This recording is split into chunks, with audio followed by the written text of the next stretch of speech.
बिस्मिल्लाहिर्रहमानिर्रहीम। अस्सलाम वालेकुम। सर्दियों की निस्बत गर्मियों में जब नज़ला ज़ुकाम खांसी और बुखार होता है तो ऐसा लगता है जैसे हमें किसी ने तंदूर के पास खड़ा कर दिया हो।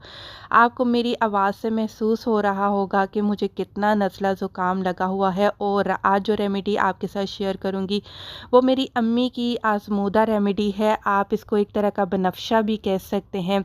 बहुत ही फ़ायदा देता है, तो मैंने सोचा मैं अपने लिए बना रही हूँ ये कहवा, तो क्यों ना आप सभी के साथ भी इस रेसिपी को शेयर करूं।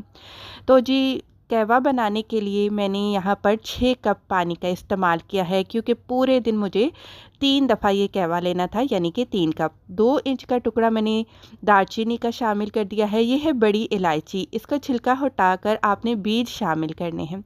6 अदद हरी इलायची लेकर उनका मुंह खोलकर वो भी शामिल कर देना है। 1 खाने का चम्मच आपने सौंफ का इस्तेमाल करना है। इसके बाद जी, ये है मेरे पास जायफल। जायफल को जब आप तोड़ेंगे ना, इसका छिलका हटाएंगे, इसके अंदर से एक बीज निकलेगा। उस बीज को आपने 4 पीस में तोड़ लेना है और 1 टुकड़ा आपने जायफल का पानी में शामिल कर देना है। 1 अदद बादियान का फूल वो लेकर वो भी आपने इसमें शामिल कर देना है। 1/4 छोटा चम्मच हल्दी का पाउडर शामिल कर देंगे। इसके बाद जी, ये है बड़ी ज़बरदस्त चीज़, ये है मेरे पास खुश्क पुदीना। चाहे तो सफ़ेद वाला ले लें, चाहे तो नॉर्मल जो हरा पुदीना आता है, लेकिन खुश्क वाला पुदीना लेना है। अगर नहीं बिलफ़र्ज़ मिल सकता तो नॉर्मल पुदीने के पत्ते भी आप शामिल कर सकते हैं। 1 खाने का चम्मच मैंने खुश्क पुदीने का इस्तेमाल किया है। आधा खाने का चम्मच काली मिर्च के दाने, साबुत काली मिर्च के दाने आपने इस्तेमाल करने हैं। इसके बाद नेक्स्ट है जी, हमारे पास बड़ी ही फ़ायदेमंद चीज़, ये है जी मलट्ठी। मलट्ठी का इस्तेमाल मेडिकल में बहुत सारी दवाइयों में किया जाता है। ख़ास तौर पर ये खांसी के लिए बेहद मुफीद होती है। आपको खांसी हो, खांसी की वजह से गले में ख़ारिश हो रही है, या फिर ज़ुकाम की वजह से आपको सांस लेने में तंगी हो रही है, तो मलट्ठी का इस्तेमाल आपको इन सारी बीमारियों से बचाएगा।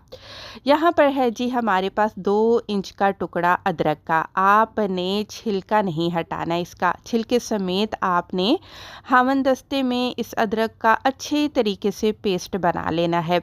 जब आप इसको अच्छे तरीके से कूट लेंगी ना, तो इसका जो पानी है वो निकलना शुरू हो जाएगा। बस आपने क्या करना है, इस अदरक के पेस्ट को एक छन्नी के ऊपर रख कर आपने अच्छे तरीके से इसको प्रेस करना है, ताकि इसका सारे का सारा पानी निकल जाए। क्योंकि मैं 6 कप पानी के साथ कहवा बना रही हूँ, जो कि हमारे पास 3 कप कहवा बनेगा। और इस 3 कप कहवे को आपने पूरे दिन में 4 घंटे के बाद आपने इस्तेमाल करना है, यानी कि 3 दफ़ा आपने उस कहवे को एक दिन में इस्तेमाल करना है 4 घंटे के वक्फे से। कहवे को इतना पका लिया कि आधा पानी खुश्क हो गया। अब 1 खाने का चम्मच आपने अदरक का पानी इसमें शामिल कर देना है और इसमें 1 छोटा चम्मच आपने शहद का इस्तेमाल करना है। ये कहवा तासीर में गर्म होता है। हाई ब्लड प्रेशर वाले मरीज़ एहतियात से इस्तेमाल